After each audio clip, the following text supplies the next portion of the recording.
Bagaimana jalannya proses evakuasi yang sudah memasuki hari keempat?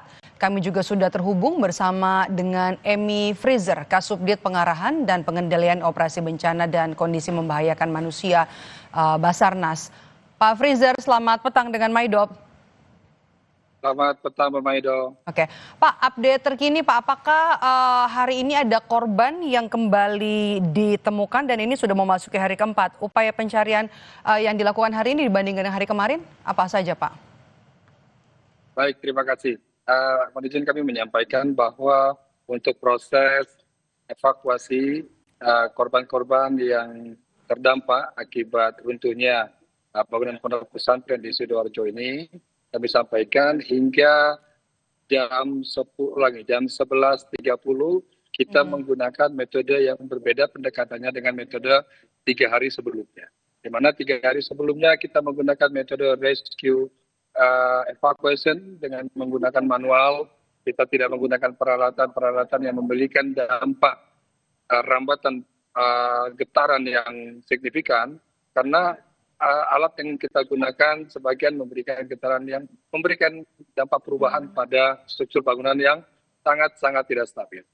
Lalu kemudian setelah korban hidup terakhir berhasil kami evakuasi di pukul 20.22 korban yang ke-18, maka kami lakukan analisis kembali, sensize up atau penilaian kembali lokasi, baik itu secara manual ataupun dengan menggunakan peralatan.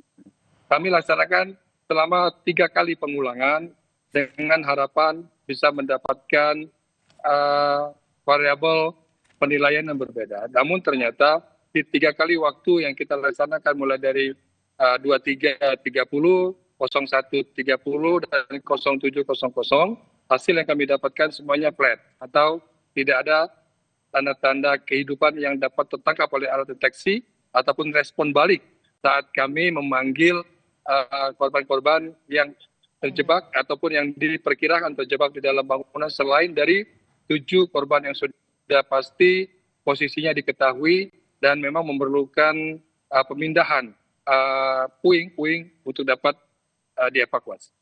Dan saat ini posisi kren 1 yang bisa dioperasionalkan karena memang exit point-nya ini terbatas dan alat yang bergerak adalah alat berat yang terpilih. Artinya tidak semua alat berat boleh dioperasikan dalam membuka akses. Jadi tujuan kami menggunakan kren, salah satu alat yang kami pilih untuk memindahkan puing-puing ini adalah untuk dapat membuka akses dan juga menciptakan ruang baru untuk kita memudahkan dalam melakukan penilaian, dan juga bila puing yang kami angkat ini terdapat korban, maka proses pengangkatan akan dihentikan, dilanjutkan dengan proses evakuasi. Sehingga kami lakukan secara bertahap, tidak gerasa-gerusuk, karena kami sangat menghormati hak dasar dari korban yang terjebak, tanpa kami melakukan dengan pendekatan yang selalu kehati-hatian dan bertahap. Dan semua kendali tetap berada di Basarnas walaupun secara teknis dilaksanakan oleh Kodim Sidoarjo dan juga ITS Surabaya.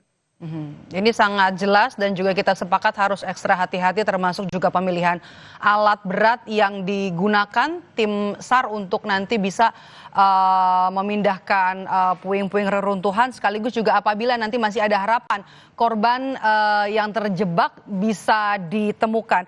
Berapa alat berat Pak Freezer yang diterjunkan, kemudian apakah ada jalur yang kemudian dibuat tim SAR untuk bisa mencari korban? Baik, kami sudah men-standby-kan 5 kren dan 1 dozer. Lalu kemudian ada 30 dump truck dan juga 30 unit ambulans transportasi dan ambulans gawat darurat. Dengan harapan mudah-mudahan masih mendapatkan korban yang memiliki tanda-tanda kehidupan. Lalu kemudian proses pelaksanaan satu persatu. Kami buat shifting. Jadi per 4 jam nanti kren akan diganti. Akan diganti dengan kren berikutnya dengan tujuan sambil kita melaksanakan operasi pembukaan jalur, kami juga ingin memberikan pengalaman langsung bagi para operator yang terlibat agar sama-sama mendapatkan lesson learned bagaimana menghandle sebuah runtuhan bangunan yang diperkirakan ada manusia di dalamnya. Sehingga kita dengan pengalaman ini tentu akan mendapatkan sumber daya yang selain memang terlatih di bidangnya, tetapi juga mempunyai sense of health. Ya. Jadi perasaan untuk bagaimana kehati-hatian itu bisa diterapkan dalam pemindahan objek. Jadi prinsipnya adalah bukan semata-mata memindahkan puing, tapi bagaimana memindahkan puing ini dengan hati-hati untuk dapat membuat akses ataupun memudahkan tim rescue melakukan pertolongan seandainya ada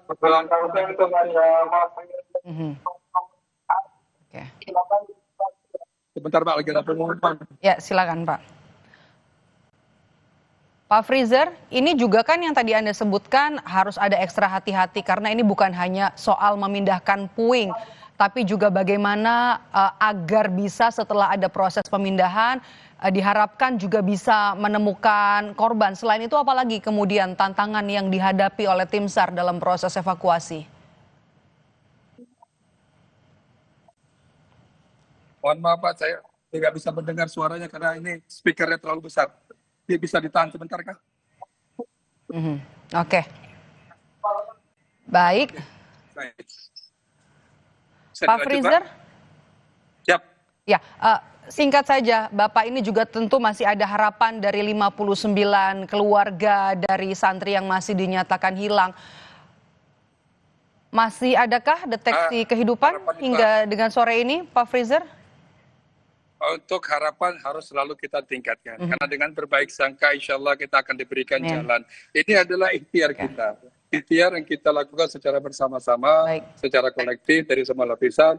Mudah-mudahan memberikan kesempatan terbesar bagi kita untuk bisa mendapatkan korban lebih lanjut. Tetapi harapan sejatinya adalah yang masih dalam pencarian itu mereka tidak terjebak di dalam bangunan.